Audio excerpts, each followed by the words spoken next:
بسم اللہ الرحمن الرحیم۔ السلام علیکم ورحمۃ اللہ وبرکاتہ۔ ناظرین کرام، آپ کے بچے بھلا آپ سے پوچھیں یا نہ پوچھیں، آپ انہیں یہ ضرور بتایا کیجئے کہ ہم فلسطین سے اس لیے محبت کرتے ہیں کہ فلسطین انبیاء علیہ السلام کا مسکن اور سرزمین رہی ہے۔ حضرت ابراہیم علیہ السلام نے فلسطین کی طرف ہجرت فرمائی۔ اللہ تعالی نے حضرت لوط علیہ السلام کو اس عذاب سے نجات دی جو ان کی قوم پر اسی جگہ نازل ہوا تھا۔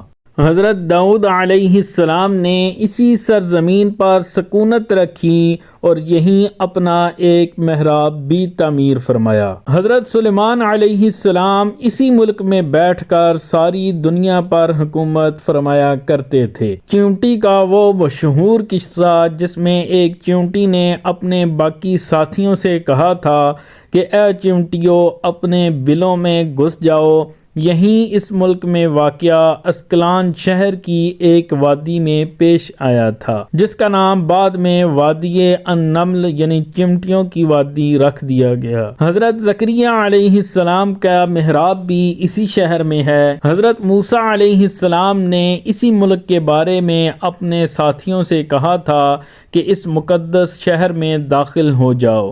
انہوں نے اس شہر کو مقدس، اس شہر کے شرک سے پاک ہونے اور انبیاء علیہ السلام کا مسکن ہونے کی وجہ سے کہا تھا۔ اس شہر میں کئی معجزات وقوع پذیر ہوئے، جن میں ایک کنواری بی بی حضرت مریم علیہ السلام کے بطن سے حضرت عیسیٰ علیہ السلام کی ولادت مبارکہ بھی ہے۔ حضرت عیسیٰ علیہ السلام کو جب ان کی قوم نے قتل کرنا چاہا تو اللہ تبارک و تعالی نے انہیں اسی شہر سے آسمان پر اٹھا لیا تھا۔ ولادت کے بعد جب عورت اپنی جسمانی کمزوری کی انتہا پر ہوتی ہے، ایسی حالت میں بی بی مریم کا کھجور کے تنے کو ہلا دینا بھی ایک معجزہ الہی ہے، وہ بھی اسی شہر میں وقوع پذیر ہوا تھا۔ قیامت کی علامات میں سے ایک حضرت عیسیٰ علیہ السلام کا زمین پر واپس تشریف اسی شہر کے مقام سفید مینارے کے پاس ہوگا۔ اسی شہر کے ہی مقام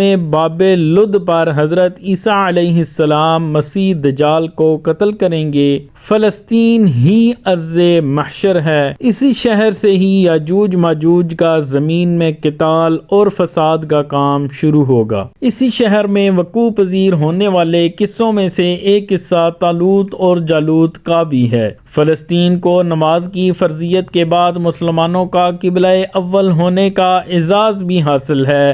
ہجرت کے بعد حضرت جبریل علیہ السلام نے دوران نماز ہی حکم ربی سے حضور صلی اللہ علیہ وآلہ وسلم کو مسجد اقصی فلسطین سے بیت اللہ شریف، کعبہ شریف، مکہ مکرمہ کی طرف رخ کرائے گئے تھے۔ جس مسجد میں یہ واقعہ پیش آیا وہ مسجد آج بھی مسجد قبلتین کہلاتی ہے۔ حضور اکرم صلی اللہ علیہ وآلہ وسلم معراج کی رات آسمان پر لے جانے سے پہلے مکہ مکرمہ سے یہاں بیت المقدس فلسطین لائے گئے۔ سرور عالم صلی اللہ علیہ وآلہ وسلم کی اقتداء میں انبیاء علیہ السلام نے یہاں نماز ادا فرمائی۔ اس طرح فلسطین ایک بار پھر سارے انبیاء علیہ السلام کا مسکن بن گیا۔ حضرت ابو ذر رضی اللہ تعالی عنہ کہتے ہیں کہ میں نے رسول اللہ صلی اللہ علیہ وآلہ وسلم سے عرض کیا کہ زمین پر سب سے پہلی مسجد کون سی بنائی گئی؟